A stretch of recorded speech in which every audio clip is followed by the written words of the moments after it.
Walking into a bush. Oh yeah. Gonna just swing up here. Oh yeah. This is probably sounding awful on the old camera, but I don't care. I'm just gonna keep singing. I'm just gonna keep doing this anyway. And each of these is 50.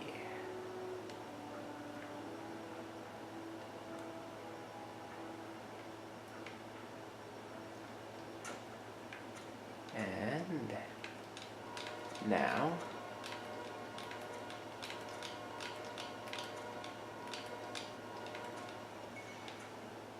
so it looks like we've got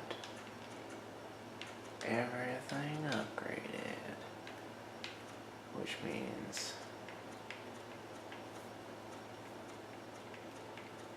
it's time to start getting what really matters.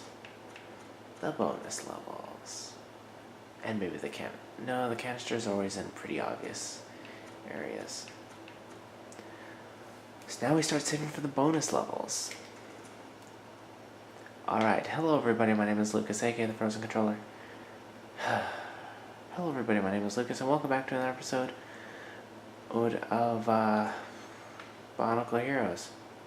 In the last episode, we took our last trip through the desert, beating Radak, and almost clean sweeping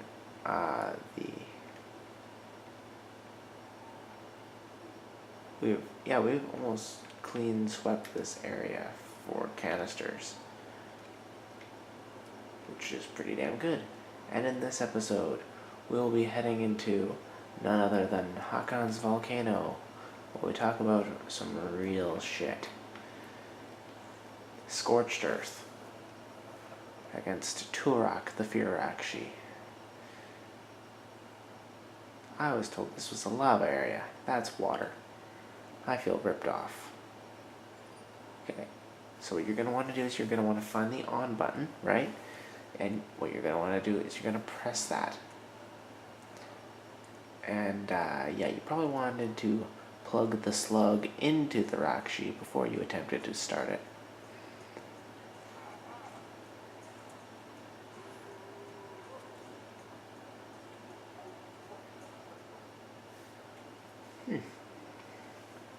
Well, that went well. Alright.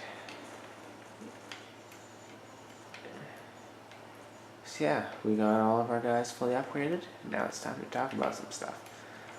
So this week, I'm rolling out titles, like actual titles on my videos, more than just like, oh, it's this game, this episode, that kind of thing. I've wanted to do it, but I was like, maybe. And then, now I feel like I can put in the time to do that.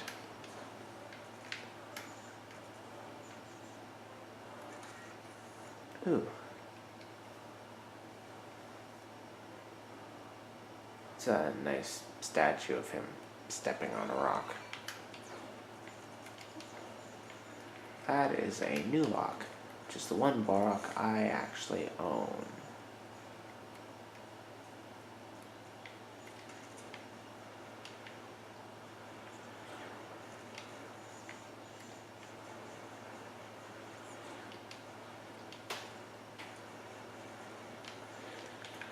Alright, I remember I had some good stuff to talk about, but I'm kind of forgetting now. Oh yeah, well, don't know how good this is, but I'm going to start off by talking about F&M this week. I played Storm. It's my, wow, hero moded already. I play Storm like once every couple months, and I hadn't actually won with it at that point. It was like just a bit of bad luck on my part, I think. Like I usually would win 3 games and then just get completely screwed in the last game, which is no good.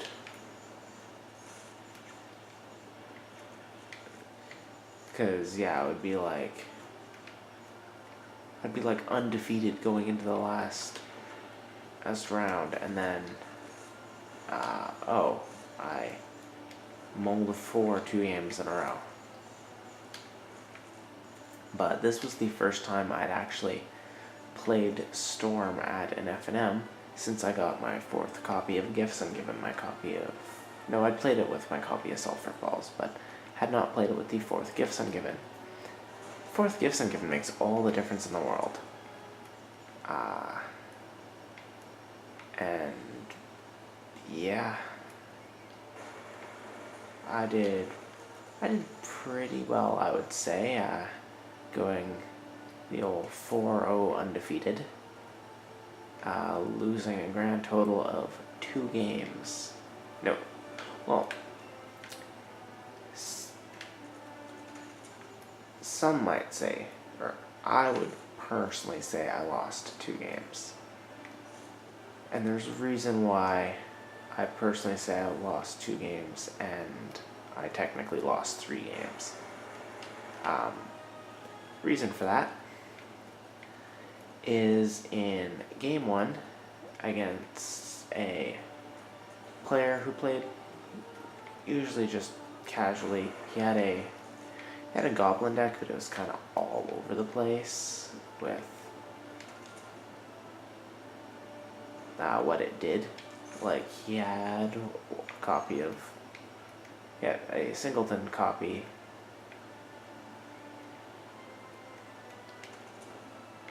Yeah, he had a singleton copy of Smuggler's Copter in it, for example. He had a Impact Tremors plan. He had like a Krenko. I think he had multiple Krenkos, because he seemed pretty incensed on the Krenko plan. But the one problem with the Krenko plan is it's slow. Like, especially in Goblins. Goblins isn't supposed to be a high land count deck. And you also have to be very smart about the hands you keep. A lot of people, when someone plays Goblins, they tell them, oh, you're playing Goblins? You can safely keep a 1-land hand. No, you can't. Not if you're playing that version of Goblins. Yeah,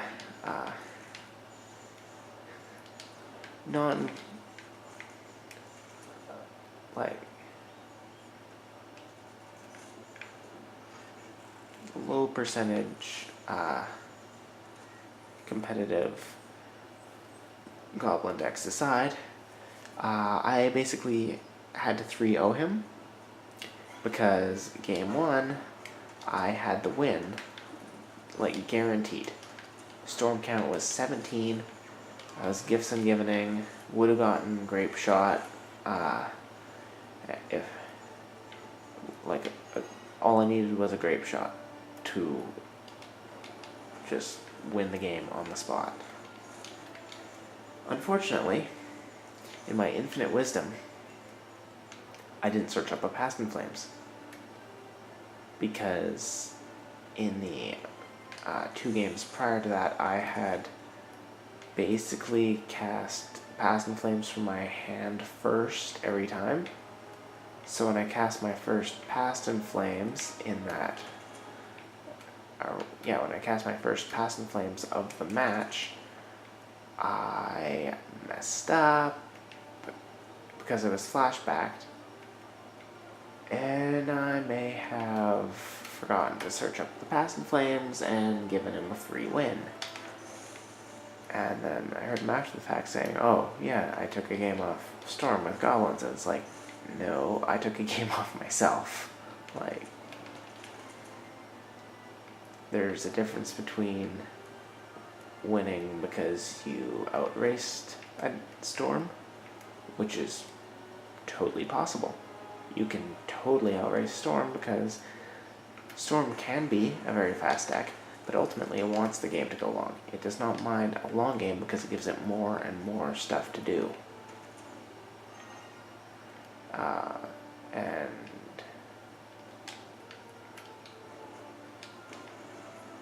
yeah,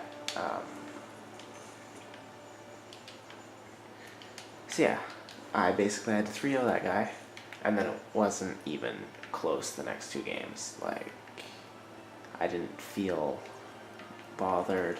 Game 2, he decided to go with his Alter the Brood plan for whatever reason against Storm. Yeah, that's not the best plan you can have.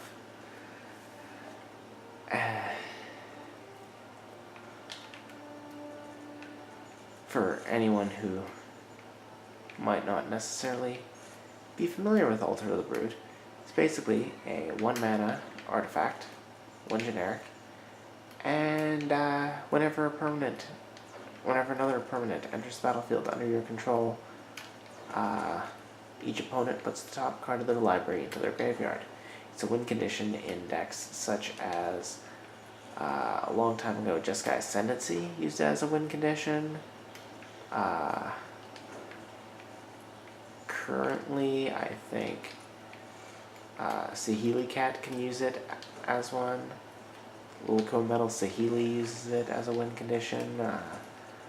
Some variants of KCI and Eggs I've seen just whip out the spicy one of Alter the Brood.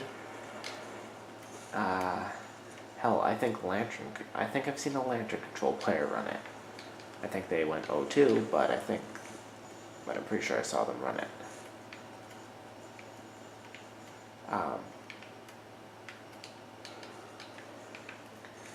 So yeah, game 2 was, again, not much of a challenge.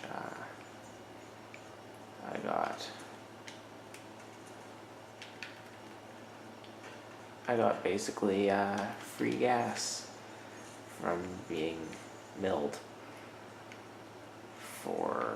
I think he milled me for a total of 10.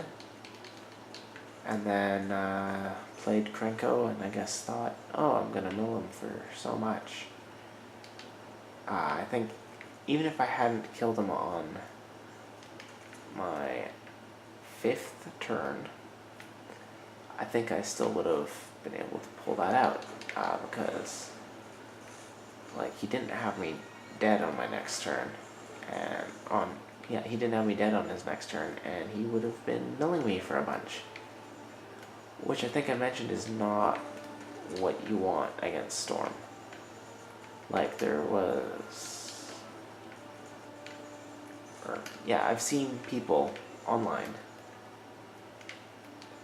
go Glimpse the Unthinkable, or like some sort of mill, and they just scoop when they see that I'm playing Storm, because like especially post board, when they're no longer vulnerable to surgical, any sort of mill strategy is just doomed from the start against Storm. Similar to how it is against Dredge. The exception would be a version that ran a lot of surgicals, which most mill decks run at least 2 or 3 surgicals mainboard. Unfortunately, postboard I run Silent Gravestone, a card that basically makes surgical a blank piece of cardboard. Silent Gravestone, for any Storm player or anyone who doesn't play Storm in a meta with surgical extraction, It's basically 1 mana artifact that allows you, or it shuts off cards in graveyards being targeted by spells or abilities. Also helps against scavenging ooze. So yeah, I 3-0'd goblins round 1. Or round 2 I 3-0'd goblins. Round 1 I 2-0'd boggles.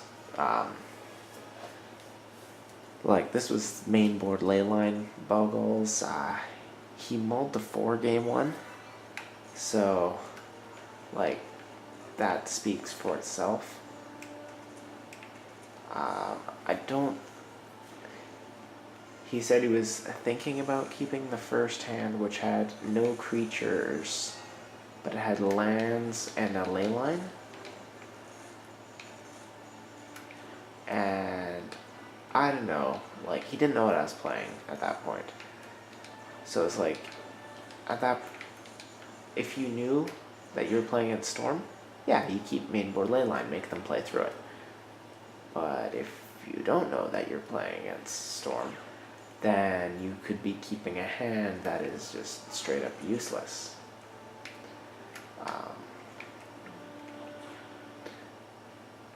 Because there are matchups that main board leyline is just useless, like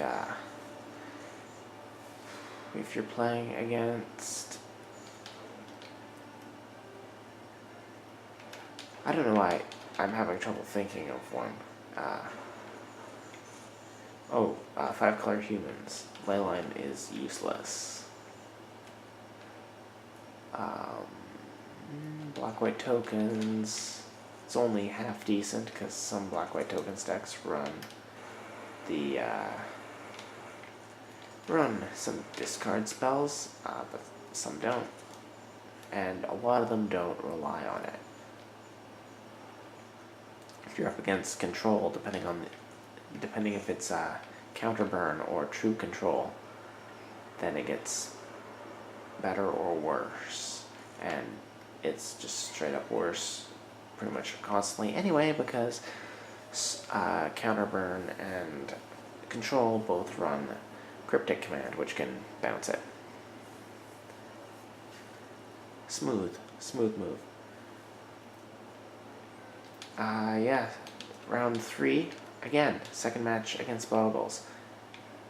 Last 2 weeks I've played 4 rounds against Boggles, and it sucks. Like, I have an okay time playing the Boggles deck, but playing against it is just miserable. Unless you're playing Storm. Like, in round 3, when I was playing against Boggles again, the guy was like, oh, I've never actually played against Storm with my Boggles deck. And I was like, oh, yeah, I've been on both sides of that matchup. And he was like, oh, really? How's the matchup? I was just like, good luck, you're gonna need it. Well, I didn't put the you're gonna need it in there. It's basically just good luck. Because, I mean, yeah.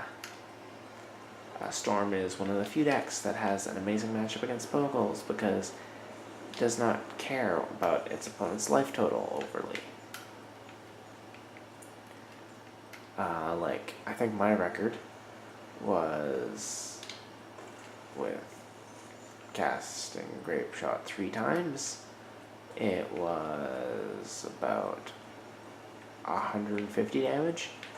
And once I start casting Grape Shot more than 3 times, it gets stupid. Like, you start getting into the 200 range. Like, if you can get a storm counter like, I don't know, 30 before you cast a Grape Shot, then yeah. I know with Pyromancer's Ascension that is not, like, difficult even.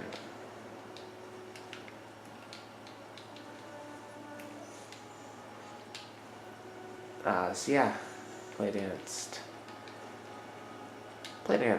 Boggles twice, went 4-1. Played game 1 I lost against Bogles in round 3 just because probably about 70% of Bogles decks run mainboard Leyline. I run one mainboard Echoing Truth to deal with mainboard Leyline. And also Burn, which plays 4 Eidolon the Great Rebel. And I'm not about to take like 30 damage from an Eidolon just to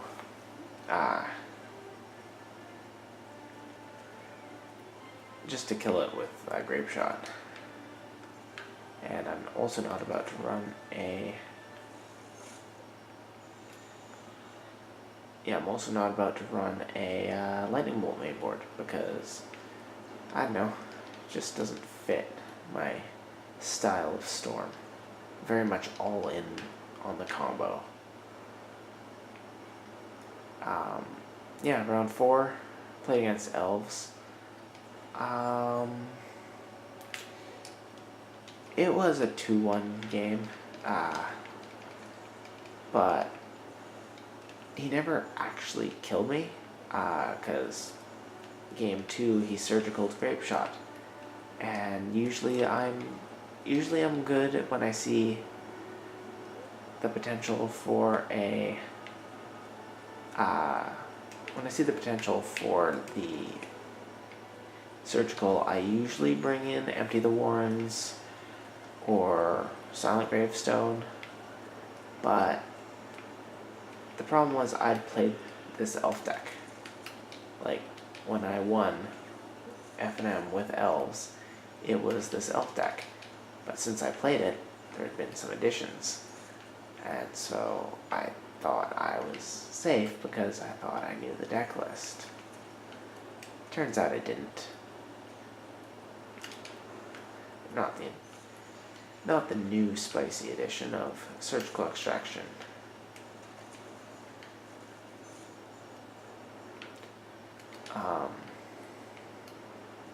Definitely a good move though, with multiple Storm and multiple Dredge players in the meta. Damn it. Should have switched to someone who could shoot quicker. But yeah, I went 4-0. Got the turn 3 kill like 4 or 5 times. No, I think it was just 4.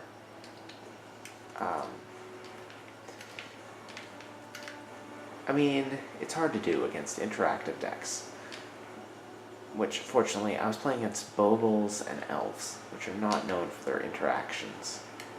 They're very similar to Storm in that they're very combo-driven decks.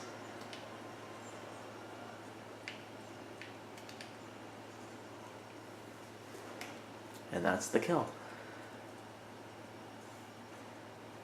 I didn't get to talk about more than just F&M in this video. But yeah, I went 4-0 at F&M and won my third or fourth F&M in like a month. There's still the slug in there.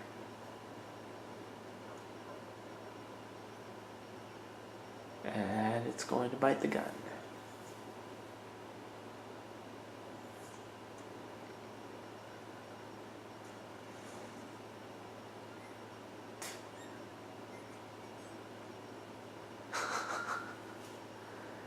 I know, juvenile humor. Got 2 Knohimiru and a Knohi Pakari, something like that. Unlocked Turak. Got Scorched Earth Silver.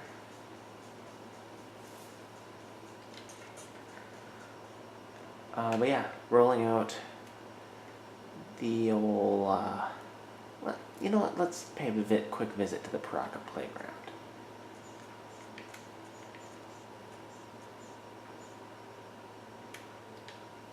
Just because. Got our old buddy Fazok. And then over here, according to the map, we'll be finding Radak. And I think Thok should just be over here. Yep. Hey, what's up?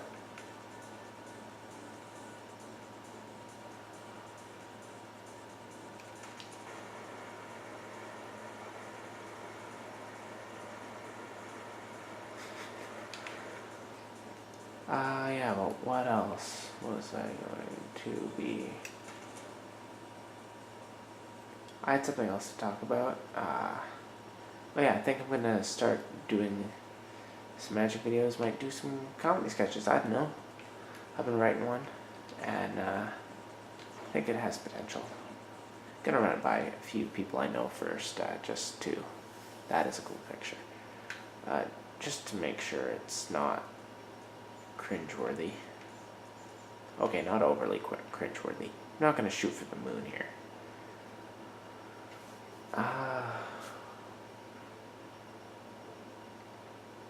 You know what, I'm gonna do at some point this week, I'm gonna do like a complete guide to playing against Storm. And, yeah, I'll throw it in there. So anyways, thank you everyone so much for joining me for another episode of, whatever this is called, Nostalgia Trip 2018. It's not 2016. It hasn't been 2016 for 2 years. And it's almost been 2 years since I started playing Magic. Shit. Time passes so quickly. I got off track. Thank you everyone so much for watching. If you like this video, please feel free to leave a like down below, subscribe for more content, leave a comment if you have an idea for something I should do or play. I don't know. And I'll see you next time. Solid outro.